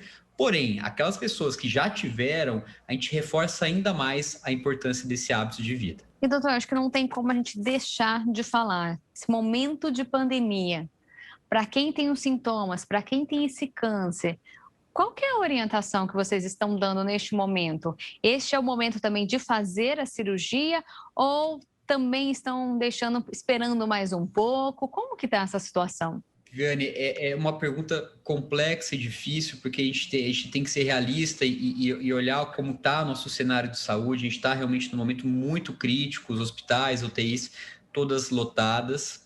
Porém, a gente sabe que o câncer não espera, né? E esperar o tratamento para um câncer, a gente está aumentando a chance desse tumor disseminar e crescer. E como a gente já falou várias vezes aqui, diminuir a chance de cura, tá? No início da pandemia, a gente não esperava que fosse durar tanto tempo assim, tá? Então, pessoas que estavam assintomáticas, não tinha sintoma nenhum, a gente recomendou, vamos esperar um pouquinho, vamos atrasar um pouquinho os exames de rastreamento, vai passar esse período mais crítico e a gente deixa fazer esses exames depois. E o que a gente vê é que a pandemia está há 1 ano aí, não temos perspectivas reais ali de uma data do término, então a gente mudou a nossa orientação. Então, como você perguntou, qual que é a orientação atual? É que pessoas que estão com sintomas, isso não tem dúvida nenhuma, imediatamente tem que procurar um médico para fazer os exames. E pessoas que não estão com sintomas, mas estão nessa faixa etária acima dos 50 anos, ou que tem um histórico familiar positivo, que também não deixe de procurar. Lógico, tomar as medidas de cuidado, usar máscara, manter o isolamento social, agendar consulta com antecedência, para que consiga fazer isso de uma forma segura. Mas, pessoalmente, eu acho que fazer o diagnóstico é importante e o quanto mais precoce, ainda melhor. Então, não deixe, mesmo nesse período de pandemia, de procurar seu médico e fazer os exames necessários. E, doutor, quem tem esse câncer, pega a Covid, está mais suscetível aí a sintomas graves? Qual que é a situação? Qual que é a orientação que vocês estão dando para esses pacientes? É isolamento total? Como que funciona, doutor? Exatamente, assim, todo paciente que tem algum tipo de doença, né, então que a gente chama de comorbidades, então pessoa que tem enfisema pulmonar, pessoa que tem problemas cardiológicos e o paciente com câncer entra nesses pacientes com comorbidades, a gente sabe que o risco de uma evolução mais grave do COVID é maior, tá? Então, o que a gente recomenda? Pessoas que têm problemas de saúde, e também pessoas de idade devem ter uma preocupação ainda maior quanto às medidas de isolamento e medidas de proteção pessoal, né, uso de máscara e também a questão do álcool gel e lavar as mãos. Então, a recomendação é continuar se cuidando, é necessária uma atenção especial para esse grupo de pacientes, né, esses grupos de pessoas, porém, a gente sabe que é necessário fazer o diagnóstico, é necessário continuar o tratamento oncológico, tá? Então, não deve se postergar o tratamento, diagnóstico e reacompanhamento, porém, deve-se reforçar, sim, as medidas de segurança. E essas pessoas, a gente sabe que o isolamento tem um impacto, tem que realmente ficar em casa para reduzir o risco de se contrair. Lógico, pegou Covid, tem um diagnóstico, a gente vai fazer o acompanhamento, um acompanhamento até um pouquinho mais intenso, com uma preocupação um pouco maior, mas sem desespero, não precisa ir necessariamente internar e para UTI, não. A gente vai fazer o acompanhamento um pouquinho mais intenso, mas sem necessidade nenhuma mais de uma recomendação que precisa fazer tratamentos precoces, nada disso. É manter o acompanhamento desses pacientes como qualquer outro. Doutor Davi, em relação à vacina, quem já teve o câncer coloretal ou quem tem, pode se vacinar contra a Covid? Pode. Não só pode, como deve, né? Então, a gente sabe que os pacientes que já tiveram um diagnóstico e estão em acompanhamento, não tem restrição nenhuma, é como qualquer outra pessoa, deve se vacinar imediatamente. O que a gente recomenda é, pontualmente, as pessoas que estão em quimioterapia, né? E a quimioterapia é um tratamento que pode abaixar um pouco a imunidade, que a gente faça a aplicação da vacina pelo menos ali 14 a 20 dias depois da aplicação da quimioterapia. Então, ele deve fazer, sim, a vacinação, mas, se possível, aguardar 14 dias do dia que foi feita a aplicação da quimioterapia. E por que isso? A químio, ela tem uma tendência a baixar um pouco mais a imunidade nos 10º ao 14º dia após a aplicação. E depois a imunidade volta a subir. E o problema não é nem o risco de efeitos colaterais, é o risco da vacina funcionar um pouco menos, a eficácia ser um pouco menor, tá? Então, essa é uma mensagem importante para os pacientes. Não se preocupem, porque a vacina pode trazer um efeito colateral mais grave. Não. Pode tomar, mas tente manter aí o intervalo um pouquinho mais longe da quimioterapia para que ela tenha e mantenha-se a eficácia. O restante da população, a recomendação é o quê? É tomar, sim, a vacina e assim que possível, tomar, né? A gente está com uma dificuldade muito grande e uma velocidade de vacinação muito aquém do que a gente gostaria, mas sempre que possível, sempre que for convocado e estiver na faixa etária, tomar a vacina o quanto antes. Doutor, qual que é a mensagem que o senhor deixa nesse momento que a gente está vivendo para esses pacientes? Qual que é o recado em relação a esse tema? Vamos lá, eu acho que é uma mensagem realmente extremamente importante, né? Eu acho que a gente usa o mês de março como mês de conscientização, importância da prevenção do câncer de cólon e de reto. E a gente está passando também um momento extremamente difícil por conta de uma pandemia em que é fundamental o isolamento social, é fundamental as medidas de proteção pessoal. Porém, a coisa mais importante que a gente tem na vida é a nossa saúde, né? Então, não adianta a gente postergar o cuidado que a gente poderia ter com a nossa saúde, atrasar de se fazer os exames, que para a gente, na oncologia, o diagnóstico precoce sempre aumenta a chance de cura. Então, postergar isso vai estar prejudicando a sua saúde. Então, a mensagem é, hoje, mesmo durante esse período de pandemia, deve-se passar nos seus médicos, fazer os seus exames de rastreamento, tá? Porque com isso você está cuidando da sua saúde, que é a coisa mais preciosa que a gente pode ter. Doutor, infelizmente nosso tempo é curto, por isso fica aqui o convite para participar de mais um Saúde é Vida. Muito obrigado pela oportunidade e de falar desse tema que é de extrema importância. Então, obrigado pela sua participação. A você de casa também, muito obrigada pela companhia e audiência. Lembrando que se tiver alguma sugestão de tema, é só mandar para o nosso WhatsApp. É esse número aí que aparece no seu vídeo. Para rever este programa com o Dr. Davi, é só acessar as nossas redes sociais. É facinho. Lá vai estar o programa Saúde e Vida na íntegra. Mais uma vez, obrigada e a gente se vê na próxima edição do Saúde e Vida. Tchau!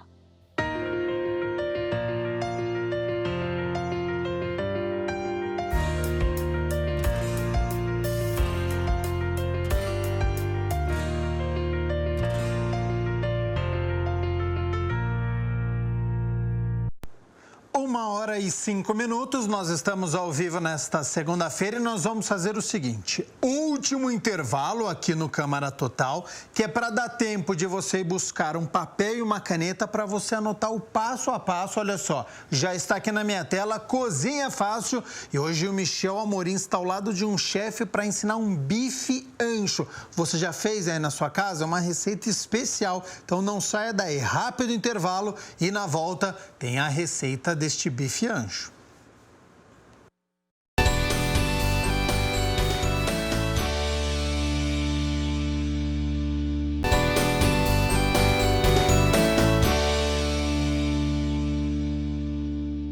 Uma hora e 10 minutos, Câmara Total de volta ao vivo nesta segunda-feira, hora do almoço. Ninguém da equipe aqui almoçou, então tá todo mundo aqui na expectativa por esta receita, por este bife de ancho. Então você aí de casa também acompanha atentamente, olha só, Cozinha Fácil.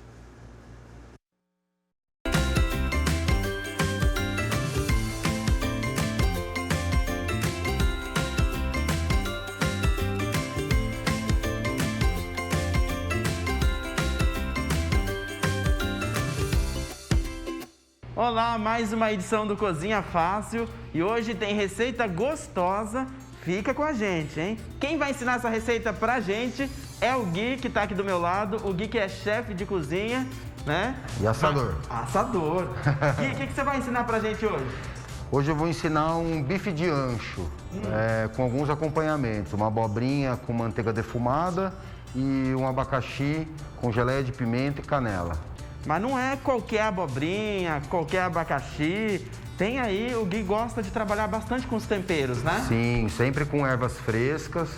Eu evito ao máximo. O que a gente usa aqui de seco é o chimichurri, que também ele tem que ser assim. Mas para dar um charme e também um sabor fresco para a comida, é legal usar sempre essas ervas, né? E aí, me conta, né? É uma receita que vão poucos ingredientes. E não é difícil de fazer. Não é difícil, na verdade são poucos ingredientes. O diferencial dela e o sabor tá na brasa, né? Na brasa, na fumaça, ele que dá o sabor gostoso da comida, né? E aí alguns ingredientes só para realçar o sabor, assim, né? Olha só, gente, o pessoal de casa vai aprender, além da receita, 2 dicas maravilhosas, então não saia daí. Aliás, aproveite agora para pegar aquele caderninho para anotar todos os ingredientes, enquanto eu e o Gui vamos conversando aqui, né? Gui, aí a gente vai pegar aqui então um abacaxi, uma fatia, também um pedaço da abobrinha. Eu prefiro pegar sempre o coração da abobrinha, né? Então tiro as 2 partes e pego aquele miolo do meio, que é mais macio e suculento, né? Então é colocado na brasa junto com esses 2 legumes, eles levam legumes e uma fruta, né? No caso o abacaxi, eles levam o mesmo tempo de cozimento da carne. Então assim, colocou na chapa o bife de ancho, coloca a fatia de abacaxi e a fatia de abobrinha. Normalmente como tempero, né? As pessoas estão acostumadas a comer o abacaxi com canela, né? Aqui eu vi que você colocou a canela. Só que você colocou ela ali do lado, não é o tempero principal do abacaxi. Não é, e também tem muita restrição, né? Tem muita gente que não gosta. Assim, a canela é ou você ama ou você odeia, né? É um opcional. É um opcional, então ele tá ali. Se você quiser acessar ele, você vai ali e pega. Em compensação, a geleia de pimenta, que também faz um diferencial aí, a base dela, como a maioria das geleias de pimenta são feitas, a base é feita de maçã. No caso, essa é feita de abacaxi. Então, é uma desconstrução do próprio abacaxi, né? Ele está desconstruído aqui numa forma de geleia e aí você acessa ele e tal. Tem uma combinação muito interessante, assim. Segundo o Dino, nosso chefe, ele é uma explosão de sabores. Olha só. E aí a gente tem, né, a proteína, a gente tem o nosso prato principal, falamos aqui dos acompanhamentos, né? Que além, né, da abobrinha e do abacaxi, o Gui não se contentou e trouxe ainda um opcional de acompanhamento, que é a farofa de milho. Sim, é uma farofa comum, né? Mas da mesma forma como eu uso muitos temperos frescos, então ela tem bastante coisa fresca, né? Tem todos esses aqui, tomilho, orégano, o alecrim, tem um pouquinho de bacon também para dar um saborzinho, né? Manteiga, cebola, alho e um pouquinho de pimenta biquinho, que também atende a todos os paladares porque ela não é apimentada, né? Muito forte. Hoje a gente não vai ensinar como é que se faz a farofa, então fica aí o tempero, o sabor de sua preferência. A gente vai ensinar aqui os temperos da abobrinha, do abacaxi e, claro, a carne, né? É um bife ancho que a gente está fazendo aqui. E fala um pouco mais dessa carne, dessa especialidade. Tá, o bife de ancho, ele é original, assim, na parte da América Latina, principalmente Argentina e Uruguai, né? Ancho de largo, então ele tem pelo menos 2 dedos, né? 4 centímetros, assim, ele não pode ter menos que isso, porque aí ele já vira um outro tipo de corte, né? Ele é na verdade, ele tá na ponta do contrafilé, né? Na dianteira do contrafilé, entre a 6ª e a 11ª vértebra do boi, né? Então é ali uma parte muito suculenta, essa primeira parte do contrafilé. O que a gente não pode fazer para não dar errado aqui na nossa carne? Passar, porque o ponto dela, na verdade, assim, tem muita gente que às vezes vem ao restaurante e pede bem passada, assim. Eu acho meio que um crime, sabe? Porque é uma carne que ela é feita para ser... Ela é muito suculenta. Não ela é questão de gosto, eu gosto de bem passado, mas a carne... Ela deve ser assim. Né, suculenta, melhor. Eu faço, se a pessoa pede, obviamente eu faço, mas eu sempre proponho também. Eu falo assim, olha, mas o ponto dela é o ponto certo. Não precisa nem ser... Para mim, o meu gosto é o ponto menos, né? Mas no caso aqui, ela tá ao ponto, que é aquele miolinho rosado, mas não cru, né? Então, bom. E por que a gente tá sempre acostumado a comer churrasco em casa e colocar sal grosso? Eu percebi que no seu modo de preparo você não coloca ali o sal grosso, você deixa para salgar no final. Sim, são algumas são escolas, né, de assado, assim. Tem gente que salga antes, não tem problema, né? Como a gente fazia, assim, com os nossos pais, churrasco em casa, pega, passa o sal grosso, coloca na brasa. Na verdade, assim, tem uma diferença, ela não é muito perceptível, mas eu prefiro salgar depois. Por quê? Porque se você salga antes e coloca ela na brasa, ela começa a sorar, ela começa a fazer, que é um processo químico, né, enfim, de osmose, e ela vai trocando o líquido com o sal, então ela perde muito da suculência dela. Então eu prefiro assar, selar ela primeiro de um lado do outro, e aí assar os 5, 6 minutos de um lado, 6 minutos do outro. E assim a gente preserva todos os líquidos dela, né? Toda a suculência dela.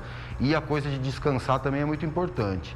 Tirou ela da brasa, ela tá com uma temperatura interna alta, então ela não vai esfriar. As pessoas têm medo, assim, de tipo, eu vou tirar, vou esperar 4 minutos e aí ela vai ficar fria. Não vai, né? Ela tem calor suficiente para segurar. E aí você deixa ela lá, todos esses sucos vão se distribuir na carne, ela vai ficar muito mais gostosa. E aí corta. Gente, olha quanta dica, né, que a gente já aprendeu aí, vocês de casa. Deu tempo de pegar o caderninho, então aproveita agora para anotar tudo que vai na nossa receita. Gente, olha quanta dica, hein? Então já deu tempo de pegar o caderninho, então anote aí tudo que vai na nossa receita. Anote aí, 300 gramas de bife ancho e para o tempero, sal e pimenta do reino. E para acompanhamento nós teremos uma fatia de abobrinha, manteiga defumada, ervas frescas e nesta receita vamos usar um mix de alecrim, orégano e tomilho. Também vamos colocar uma fatia de abacaxi, geleia de pimenta e canela. Gui, o pessoal já anotou tudo e eu sei que você tem mais uma dica. Agora vamos falar um pouquinho mais do modo de preparo, né? Sim. Então a gente está usando aqui uma manteiga defumada. E aí, você mesmo prepara essa manteiga defumada?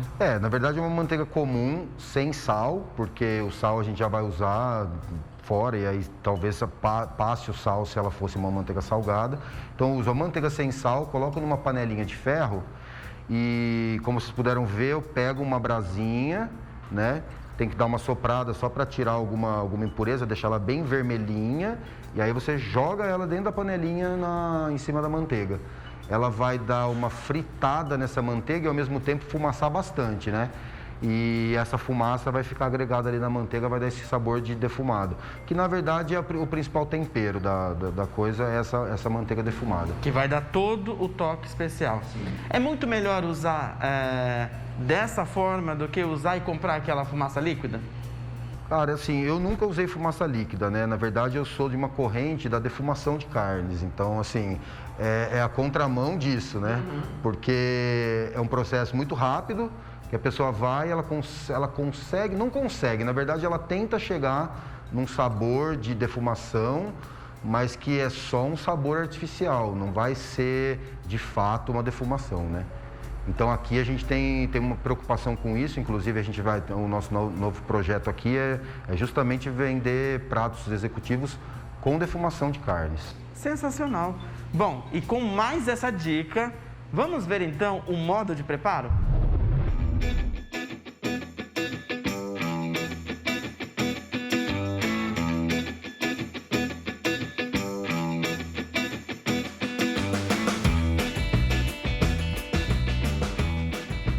O modo de preparo é muito fácil.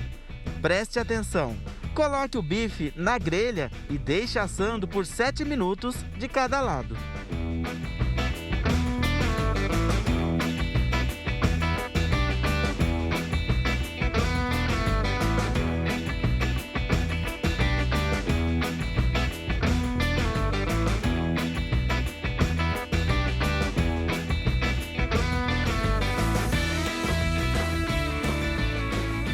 Enquanto isso, você vai derreter a manteiga e colocar uma brasa para defumar.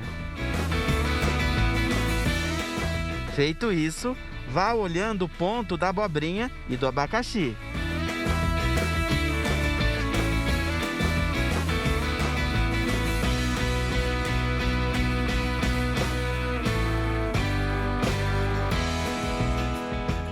Quando estiver pronto, corte.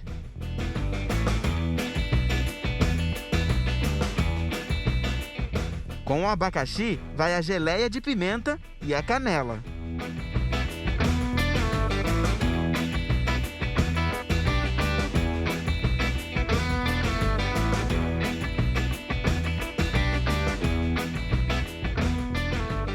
E a abobrinha, você vai temperar com sal e as ervas frescas, mais a manteiga defumada.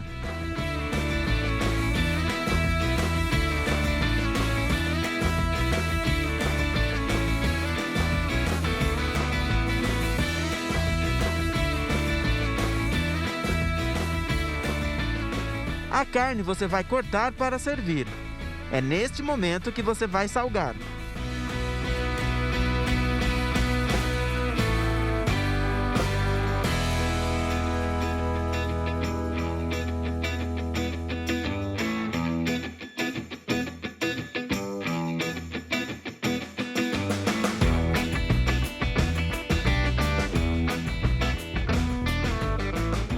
Como acompanhamento, você pode acrescentar ainda uma boa farofa de sua preferência.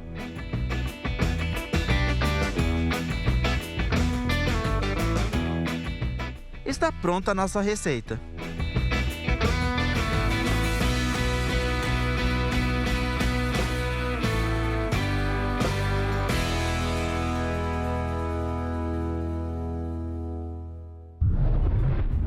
E olha só, receita pronta, já está aqui, né? Desde o comecinho, né? Para vocês verem como é que ficou a nossa receita.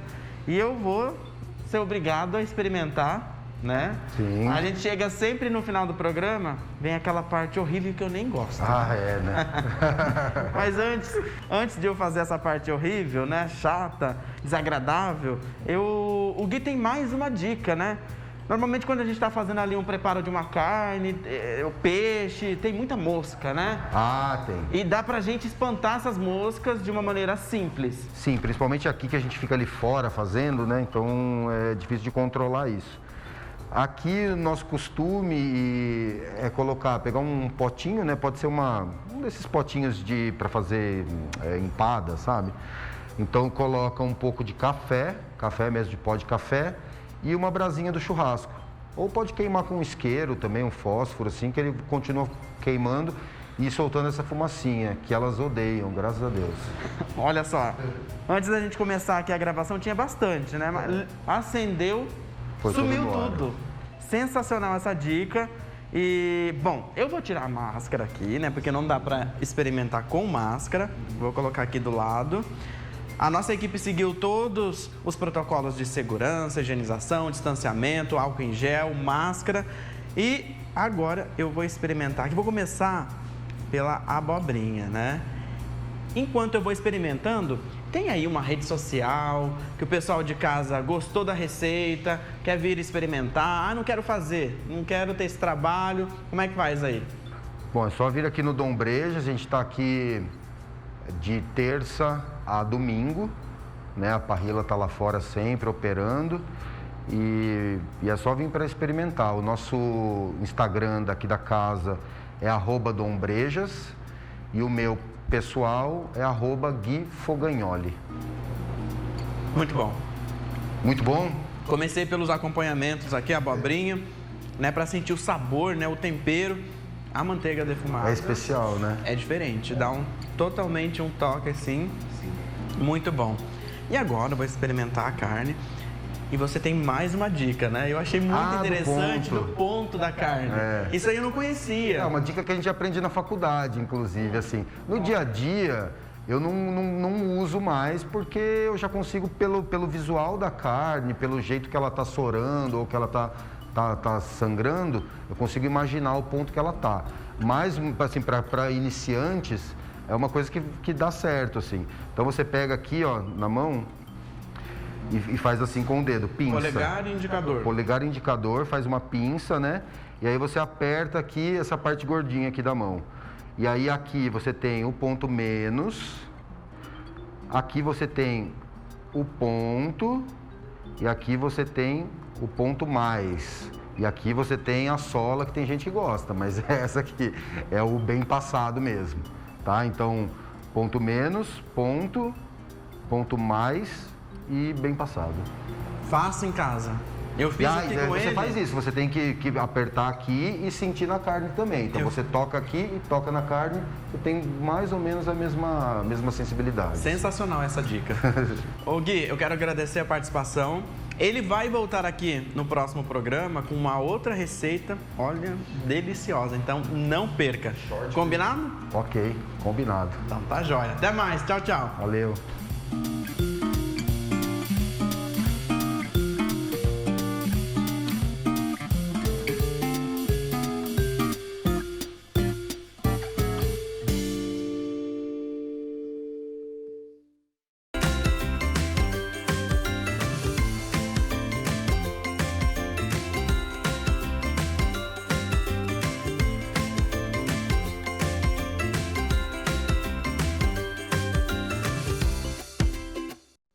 Olha, preciso confessar a você que eu tô com uma inveja do nosso repórter, o Michel Amorim, que experimentou, além do bife ancho, todos esses acompanhamentos, 1h26, né? Ainda não almocei. Então, muito bacana. Lembrando você aí de casa que se quiser rever esta receita, é só ir no YouTube da TV Câmara Campinas, no Cozinha Fácil, ou você rever o Câmara Total na íntegra, e aí você assiste este trecho do Cozinha Fácil, ou você digita lá o Cozinha Fácil Bife de Ancho e assiste novamente o passo a passo para você reproduzir aí na sua casa, tá certo? A você aí de casa, quero agradecer a sua companhia, a sua audiência, as participações, li todas as mensagens aqui que vocês enviaram. Agradeço você que estava acompanhando desde as 9h30 da manhã com o debate realizado pela vereadora Guida Calisto em relação à PEC 186. Em seguida, o Câmara Total. Continue na nossa programação e eu volto amanhã, logo depois da reunião, por volta novamente de 12h, a partir das 11h30 da manhã, tá certo? Então, um grande abraço e até esta terça-feira. Tchau, tchau.